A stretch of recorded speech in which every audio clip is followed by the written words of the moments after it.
Nosso convidado de hoje aqui é o Luiz Mendes. Ele é neurocoach, né? Ele é um cara, gente boa demais, tem uma vasta experiência aí acadêmica, é uma formação super legal também. Após 42 anos também como professor universitário, nós convidamos aqui o meu amigo Luiz Mendes para a gente trocar uma ideia e saber toda tudo isso que ele faz, né? Tudo bem, obrigado, bom dia a todos que estão em casa aí, não é, acompanhando a gente, e que esse papo possa fazer parte de um processo até de mudança para as pessoas que estão nos ouvindo, nos acompanhando. Isso, aí, Mendes. Ô Mendes, hoje em dia, qual é a área que você mais atua diretamente hoje em dia? Essa parte do neurocoach que tem me chamado muita atenção, porque eu tenho feito muitas palestras para as escolas, principalmente escolas do estado, até municipais de Franca, de região, e levado ao conhecimento sobre a parte da neuroeducação, tá? Além dos trabalhos que são desenvolvidos para executivo, o executivo de coach, o coach de executivo, né? Que tem também me chamado muita atenção pela procura. E o curioso é que as pessoas da região, né, têm procurado mais do que Franca. Tem pessoas, executivos que saem desses lugares para não serem até divulgados, não serem comentados, nada, eles preferem serem incógnitos. E nessa área, esse contrato que fazem com você, para que área? Você vai dar o coaching para que área? Na parte executiva, de empresa, empresarial. Parte empresarial. Exato. E você poderia explicar para a gente assim, um pouquinho do que você aborda dentro desse tema? Desse tema? Isso. Sim. Nesse tema, o objetivo é encontrar e ajudar, auxiliar estes executivos, assim como as pessoas físicas também, tá? Na segmentação do que eles querem como propósito de vida, que eles querem como propósito de empresa, o que eles querem obter, que é uma coisa chamada resultado, alta performance. E a hora que você vai mexer com alta performance, você tem que mexer com a parte emocional. Quando você vai mexer com a parte emocional, você tem que mexer também com o perfil que existe por trás desse ser humano. Então, aumentar a resiliência dessa pessoa, que é a capacidade que ele tem de superar restrições, rever a parte todinha do que ele tem feito de uso do cérebro, que é justamente a parte emocional, porque nem tudo que a gente pensa que é impossível se torna possível. Ô, meu amigo Mendes, sobre isso mesmo, memorizar... O que você diz? Por que a pessoa chega num ponto, a idade, 48 anos, por exemplo, como eu estou, é a idade que a gente começa a não guardar mais as coisas, não lembrar mais, ou é desinteresse mesmo? Existe mente preguiçosa? Nós somos obras do contra, né? Se põe a gente para trabalhar, o cérebro diz para não trabalhar. Sempre é assim, tá? Então, você... como qualquer cidadão no planeta, aos 27 anos você começa a degeneração mental. Isso é natural. Portanto, você não é uma exceção desse processo. Agora, o que você faz? Dificilmente as pessoas são orientadas, por exemplo, a partir do minuto que você abre o olho na cama, as próximas 2 horas seguintes, você continua em hibernação. E essa é uma das razões de ter existido a maior quantidade de acidentes nas estradas no período da manhã, logo na manhãzinha. A cidadão acorda 6h30, 6 horas da manhã para trabalhar um pouquinho antes das 7, 15 para 7, 7 horas, e ele vai para o trabalho de moto ou de carro, e aí acontece no meio do caminho um acidente. Mas existe a imprudência também, né, Mendes? Bom, além da imprudência. Não é a maioria dos casos, não é imprudência? A imprudência, na verdade, é porque o ser humano fica em hibernação depois que ele acorda, abre o olho. Você abre o olho, aí você vai fazer uma prova. A prova é às 7 horas. Está feito o jogo. Por quê? Você está em hibernação, você acordou às 6 horas para ir na aula às 7. Aí não dá certo. É o pior período que tem notas baixas nas escolas. E às vezes as pessoas não têm conhecimento. Como eu lhe disse, 5h30 é o tempo mínimo que você tem que dormir. Porque se você dorme menos do que isso por dia, 12 quilos por ano, cientificamente comprovado. Nossa, eu não sabia dessa de verdade mesmo. Agradecer o Carlos Henrique Moreira aqui, Dionísio. Ô Carlos, abraço para você, brigadão e pelo elogio aí, tá? Agradeço mesmo. A Leide Ribeiro tá com a gente também, um ótimo dia aí, Leide, para você também, beijo. E eu quero falar uma coisa aqui, Mendes, já vou voltar a falar com você, mas é que nos grupos hoje do WhatsApp de manhã, eu percebi que tinha muito comentário, muita era discórdia daqui, concordância dali e tal, alguma coisa sobre a ex-secretária de saúde que foi demitida por justa causa na prefeitura. Tá? O nome dela é Rosiane Moscardini, ela continua trabalhando normalmente, porque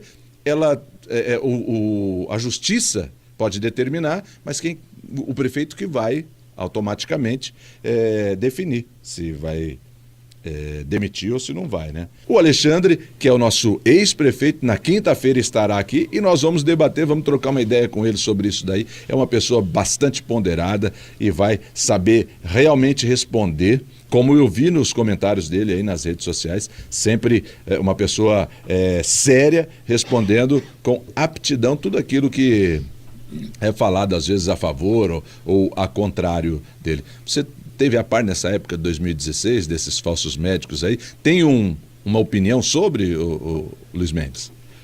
Eu observo que, a partir do fato, foi um fato isso, tá? Uhum. Se existe um fato, alguém paga por isso. Só que ele não, essa secretária, acredito que ela não tenha feito sozinha, viu? Então, sempre a história, o de baixo acaba pagando as altas penas do de cima, que vai, logicamente, né? É o boi de piranha, né? Que a gente fala, alguém vai no lugar para assumir as culpas de outro, etc. Então, aí cabe à justiça fazer o seu papel. Esse autoanálise aí, né? Exato. Tá. Aí eu não tenho poderes para julgar. Porém, eu pergunto, por que só essa pessoa? Olha, o Ciro Gomes, em uma entrevista ao Valor, sabia disso? O Ciro Gomes, aquele mesmo. Aquele doidão lá do Ceará, né? E tal. Ele acusou a Gleice Hoffmann agora de ser a chefe da quadrilha do Lula, tá? Ele falou lá pro jornal, lá, o Valor lá. Eu não pensava mais em ser candidato, é o que ele falou. Havia renunciado à vida pública, estava na CSN com um super salário, hein?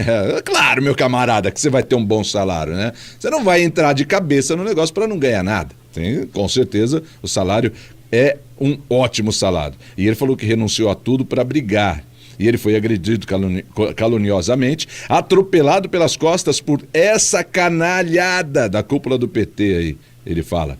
Isso é uma formação de quadrilha, organização criminosa, a cúpula, não a militância. A cúpula, não a militância, ele deixa claro. Qual é a lista que o Paulo Paim entrou? E aqui o Olívio Dutra entrou. O Tasso Genro, o Eduardo Suplicy, o Henrique Fontana, nenhum deles, só a turma do Lula. Tá? O jornal perguntou para ele ainda, o senhor diz que Gleice pertence a uma quadrilha? Ele respondeu, sim, tenho dúvida, não tenho dúvida nenhuma. Ela é a chefe e então também o marido dela estão enrolados em tudo. Se quiserem me processar, falou o Ciro Gomes, já estou acostumado, tá? Mas eu estou falando a verdade, tudo que eu estou falando é real. Não vale me processar por danos morais. Me processe por calúnia, que tenho direito a demonstrar. Ele está dando ainda a dica de como ele quer ser processado, né? Porque se ele falou, ele vai ter que mostrar, vai ter que comprovar, então já é. Comprove aí. Vou ler uma matéria aqui, ó. Bolsonaro nega que 1 bilhão para emendas tem o objetivo de obter apoio à presidência. O deputado Vitor Hugo afirmou nesta segunda-feira que o governo vai liberar o estoque de emendas. E, na boa, isso aqui é uma matéria da Folha, do UOL, tá? Que são totalmente tendenciosos. Sem liberação de emenda, qual o governo, só me fala, qual governo até hoje conseguiu trabalhar? Bom, vamos considerar uma situação. Nós estamos diante de uma situação totalmente atípica devido às redes sociais. Isso. Se está comprovado que as redes sociais hoje representam muito mais do que a própria mídia poderosa, que na verdade era bancada politicamente. Isso é uma prova de que não tem necessidade de tanto. A própria nossa situação, a Rádio Cidade, é uma emissora de mídia social. Isso. Nós estamos aqui diante dessa realidade. Se eu converso contigo, alguém quer me olhar, está me vendo ali na live, nós estamos aqui, é tranquilo. Portanto, mudanças comportamentais estão acontecendo e vão continuar acontecendo a cada dia. O dito popular, o antes e o depois. Sim. Opa, abaixou a cadeira aqui, não fui eu. Não fui eu. Opa, abaixou a cadeira aqui, não fui eu. Quem será que me jogou pra baixo? Me jogaram pra baixo. Beleza, eu fico aqui assim, não dá nada não. Ô Mendes, Luiz Mendes, eu quero deixar aqui aberto, né, a Rádio Cidade, o programa, para que você volte outras vezes. Obrigado. Um abraço, obrigadão. Valeu. Agradeço mais uma vez a sua presença. Legal. Tá liberado. Quando quiser, vem pra cá. Tá passando Obrigadão. na porta aí. Opa, deixa eu entrar lá e venha com a gente. Legal. Obrigado. Até mais. Abraço, até mais. Eu quero convidar o Crico agora, por favor, Crico, que tome o local do Luiz Mendes, já que ele está indo pegar o rango, né? Ei, Mendes. Oba, agora são 12 horas 28 minutos. Eu disse meio-dia e 28. 99461-3935 é o 99461-3935. Anota esse WhatsApp aí para você falar com a gente. Olha, o Gilmar Mendes, ele foi salvo pela Procuradora-Geral da República, Raquel Dodge. Sabia disso? Você tinha visto Não tinha. essa matéria? Acho que eu tô muito na roça, hein? Olha, ele próprio já havia declarado que não acreditava que a Dodge fosse pedir a sua suspeição. Lá no caso que envolve ele com o Paulo Preto, Sim. aquelas coisas assim. Então, logo soube da boa nova, né? O Gilmar, que estava em São Paulo, se dirigiu para uma reunião no apartamento do ex-presidente Fernando Henrique Cardoso, o vulgo. Foi ele que indicou, né? Foi na época Fernando dele. Henrique, Foi né? o Que Fernando indicou Henrique. ele na É época. tudo farinha do mesmo saco. Essa corja de... Tudo arquitetado, neguinho. né? É brincadeira, meu. É sério mesmo. Certamente não conversaram sobre o caso envolvendo o Paulo Preto. Com certeza os dois não conversaram. Todavia, pela mera coincidência, o Fernando Henrique Cardoso falou com o ministro aí sobre o HC que está sendo preparado aí pelo operador Tucano. Uhum. Hã? Tem tudo a ver, né? Eu sempre falo, Fernando Henrique Cardoso, vamos lá. Foi um bom presidente para alguns? Foi. Lula lá, ladrão da Silva. Foi um bom presidente para alguns? Foi. Mas esse povo veio para acabar. Mas isso existe por causa da impunidade que nós temos nesse país. Você sabe, né? Aqui, a impunidade, ela impera. Sempre imperou no Brasil. Eu falo e repito, acho que eu disse isso ontem aqui. Você vê um cara chamado José Merda de Abreu, por exemplo. Esse Tem cabimento, cara não. auto-intitula presidente do Brasil. Eu me proclamo presidente do Grande Brasil. palhaço. E ainda vai lá e coloca acho que o José Dirceu como o seu vice, não? Alguma coisa. Tão feio, não sei se tão eu vi. lascado que esse povo, Eu não pelo sei. amor de Deus. Eu acho que eu acho que eu acabei vendo isso. Nossa E Senhora. não acontece nada com um cara desse. Que país é esse? Eu falo, sou Bolsonaro até o final, mas tem que começar a mostrar para esse povo que aqui, esse país aqui tem dono. Que o povo acordou e agora nós estamos aí, ó, lutando para que tudo seja correto. E assim, desculpa, a gente tem muita gente boa dentro do nosso judiciário, mas também tem muita gente que é complicado, né? O cara ter... Com que equidade, Alex? Nem sei se eu poderia falar isso Claro assim, que ao pode vivo aqui, né? totalmente. Você é livre para falar o que quiser aqui. Com que equidade, com que moral, o cara que ganha lá 70, 100 mil reais dentro do sistema judiciário vai julgar um processo do tiozinho ali, que é salário mínimo que ele tem que sobreviver. São 70, 80, 100 vezes o salário do cara. As realidades são muito diferentes. Esse cara está vivendo Europa, ele não vive Brasil. Eu sou a favor, Alex, já até escrevi alguma coisa relacionada a isso. Não tem o teto da Constituição? Sim. Nós não temos a lei máxima, que é a Constituição do país? Não fala que nenhum salário pode ser maior do que o do presidente? E aí? Existe, porque nós estamos no Brasil. E a gente espera, porque até hoje, isso aqui foi uma bagunça total. Bagunça total. Tem que manter o teto constitucional. Está na Constituição. Vamos cumprir as leis e parar com essas entrelinhas. Eu acredito que ressalvas. nós vamos conseguir, viu? Com o Bolsonaro, eu acredito muito no nosso presidente. Acredito que não é fácil. Um país que foi aparelhado aí durante quantos? 30 e poucos anos aí.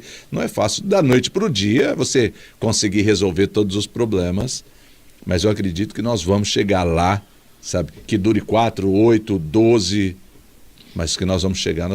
Eu acho que assim, o Bolsonaro é uma pontinha desse grande iceberg, né? É o presidente, ele convergiu os esforços, a liderança das pessoas, essa expectativa de mudança, mas tem muita gente, a gente vê em vários outros setores, que estão assim, querendo essa mudança e estão revoltosos com as coisas erradas. Eu vi um texto logo hoje de manhã e gostaria de citar um pedaço desse texto aqui. Fica à vontade. Eu tenho minha ideologia, meu viés de direita.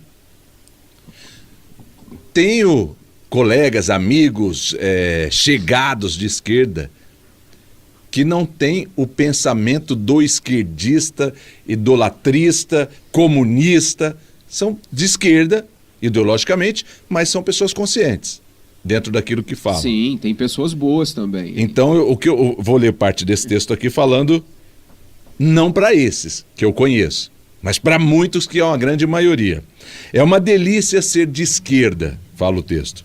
Ô Claudinei! O Claudinei Jacobini aqui, ó, grande abraço para você, viu, Claudinei? Tamo juntos aí, ó. É o seguinte, ser de esquerda é gratificante. Por que é gratificante? O esquerdista, ele pode furar, no caso, filas, furtar, roubar, assaltar e espoliar sem se sentir culpado de nada. Afinal, ele age assim por causa das injustiças sociais. Não pode justificar, né? Isso. O esquerdista, ele pode fazer sexo, inclusive, com animais. Sabe por quê? Porque ele não vai se sentir aí qualquer um arrependido, pois afinal ele é um revolucionário dos costumes. O esquerdista, ele pode produzir drogas, vender drogas, comprar drogas e incentivar seu uso, pois afinal ele é a favor da sua liberação. O esquerdista, ele pode ser analfabeto, funcional e ainda sentir-se orgulhoso, pois afinal ele é a favor do socioconstrutivismo. O esquerdista, ele não precisa ter pátria, pois ele é um ser universal. O esquerdista não precisa amar o próximo, pois ele ama a coletividade. O esquerdista é contra a legítima defesa, pois, afinal, ele tem bandidos que o defendem. O esquerdista, ele pode ser pedófilo, pois ele é adepto da escola de Frankfurt. O esquerdista pode ser corrupto, pois afinal é pela grande causa do partido. O esquerdista pode se cometer crimes aí e atribuir a culpa a terceiros, pois ele considera acima da lei.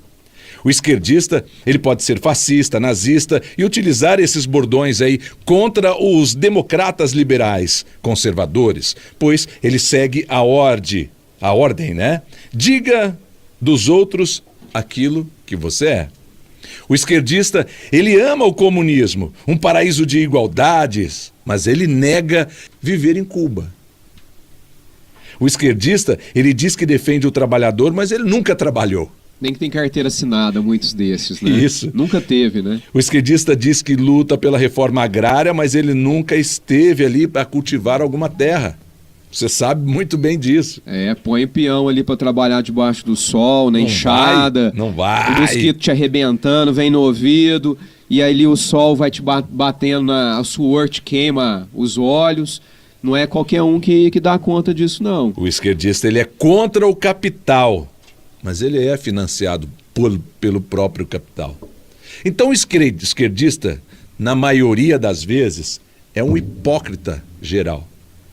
O esquerdista, como eu bem disse no começo, aquele idólatra, aquele esquerdista comunista, aquele esquerdista idiota que defende um preso, foi um ladrão, corrupto, assaltou e roubou o nosso país, deixando esse caos que nós vivemos hoje. Te espero na próxima quarta aqui. Ó, Combinado? Muito obrigado. Obrigado, Valeu. Crico, valeu mesmo. Vai. Ô, Rafa, obrigado. Donizete, pode falar. E como eu só sei falar de música, eu vivo música de boa qualidade também, você pode apreciar com moderação, que não faz mal não. Com certeza. Valeu, brigadão, obrigado mesmo. Agradeço mesmo todos vocês que participaram com a gente aqui, que estiveram ligados. Brigadão, valeu. Até amanhã.